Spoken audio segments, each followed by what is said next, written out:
حسبي ربي جل الله ما في قلبي غير الله نور محمد صلى الله لا إله إلا الله حسبي ربي جل الله ما في قلبي غير الله نور محمد صلى الله لا ilaha illallah. Jadi Allah memberikan hidayah kepada siapapun yang dikehendaki. Kalau Allah menghendaki ya dapat, kalau enggak Allah enggak ya enggak. Nafsu juga artinya jiwa manusia itu tidak mungkin akan beriman kecuali seizin Allah. Kalau enggak Allah enggak izin. Ya, artinya begini. Allah izin, bedanya izin dengan kehendak. Ya sama aja. Atas kehendak Allah, atas izin Allah. Tidak ada burung daun kering pun terjatuh ke tanah kecuali dengan seizin Allah. Ini yang jadi masalah kita untuk memahami kehendak Allah ini mungkin perlu ada sedikit pendalaman ya. Langit bumi ini dengan segala isinya dibuat oleh Allah, dimiliki oleh Allah, diatur oleh Allah, semuanya. Ceritanya juga yang buat oleh Allah. Ini kan sandiwara raksasa ini nih. Ada permainan tonil sandiwara yang Allah gelar di bumi ini, sehingga peran-peran penting itu dibagikan secara secara tepat ya, akurat. Dibikin nabi, dibikin musuhnya, dibikin iblis, bikin malaikat, bikin manusia. Memang seperti itu. Allah bikin orang jahat, Allah bikin orang baik, ya bikin cantik, bikin buruk, ada siang, ada malam, ada hak, ada batil. Semuanya dibuat sepasang-sepasang. Wa min ayati an khalaqalakum min anfusikum azwaja. Semua itu berpasang-pasangan. Kenapa sih? Ya kalau Allah bikin manusia baik semua, ada lakonnya enggak? Kalau perempuan sealam dunia dibikin cantik semua, ada yang cantik enggak?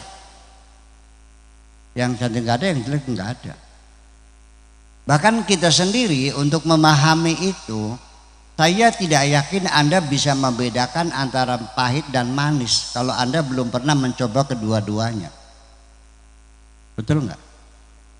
Anda tidak akan merasa bersyukur dapat hidayah kalau Anda belum pernah tersesat. Anda tidak akan pernah bersyukur punya kesehatan yang prima kalau Anda belum pernah sakit. Logika. Iya. Makanya kenapa nabi-nabi dibikin musuhnya? Ya sengaja. Biar ada lakonnya. Ya kalau nggak ada musuhnya gimana? Mungkin nggak Anda mengatakan aku pahlawan, aku juara satu. Siapa musuhmu? Nggak ada. Juara apa? Jadi kita nggak usah ngatur Tuhan, ya gitu.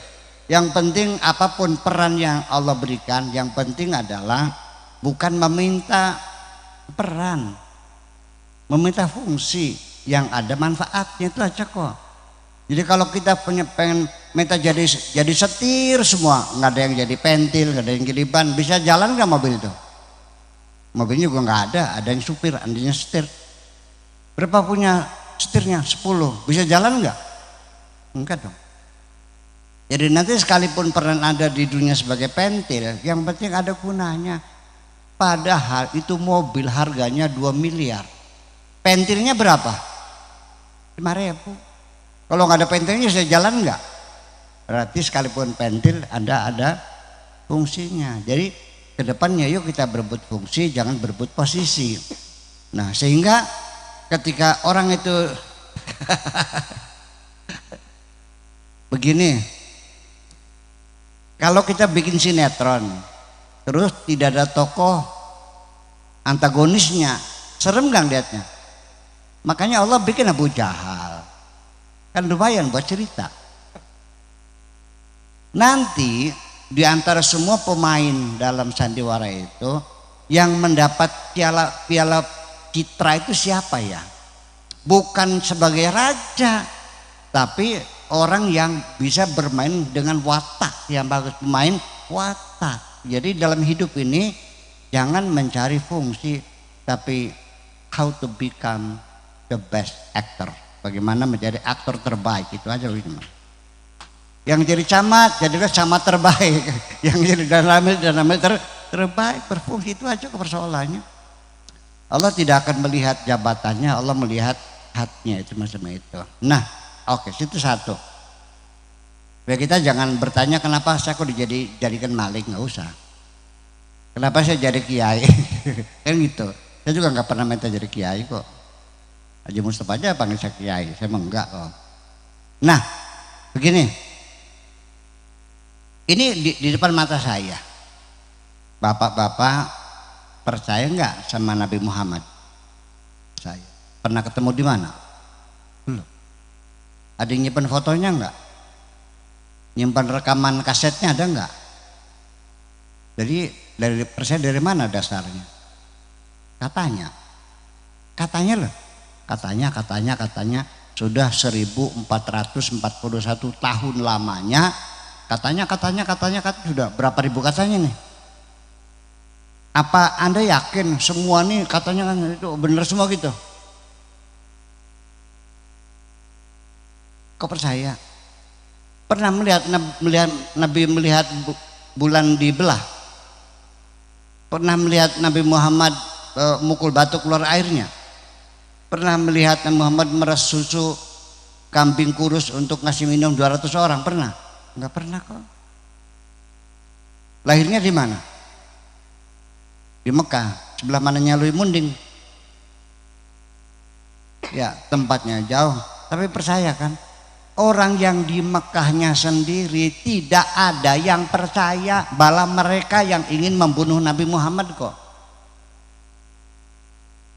Kapan mereka masuk Islam? Ketika kota Mekah sudah dikuasai oleh tentara, dikepung semuanya, dan setelah mereka tidak bisa melarikan diri, baru pada masuk Islam. Itu kan digambarkan, idza jaa nasrullahi wal fath wa ra'aitan nasa yadkhuluna fi dinillahi afwaja. Mereka baru masuk Islam karena sudah tidak bisa melarikan diri.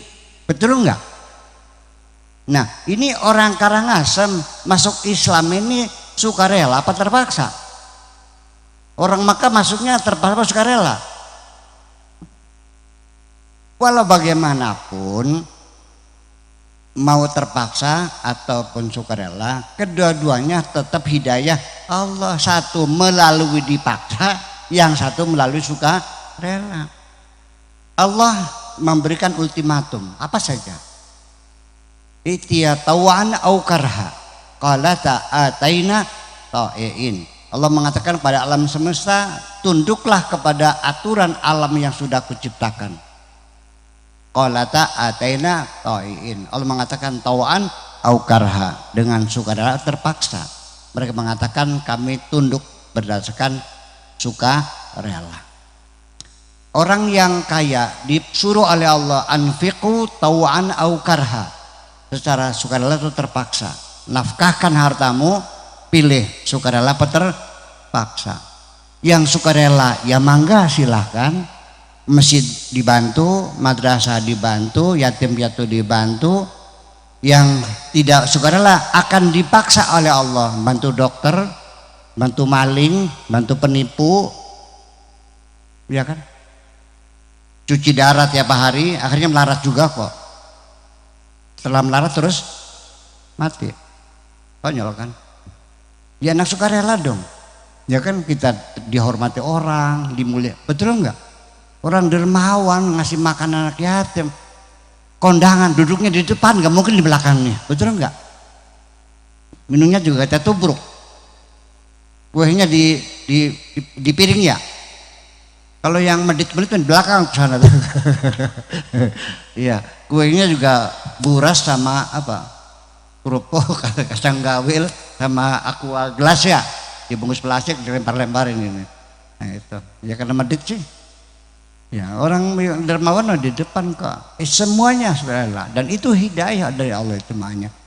Jadi artinya kenapa orang yang tidak pernah ketemu Nabi, tidak pernah melihat Nabi, tidak punya foto Nabi, tidak melihat Nabi, tempatnya sangat jauh, zamannya sudah lama, kok percaya?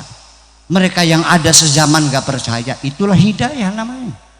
Innallaha yahdi man yasha wa yudhillu man yasha. Di sini ada nggak yang masuk Islam dipaksa? Gak ada. Yang dikasih duit ada nggak? Gak ada kok. Semuanya masuk sukarela. Jadi hebat mana orang Mekah sama orang Karangasem? Nah ya iyalah.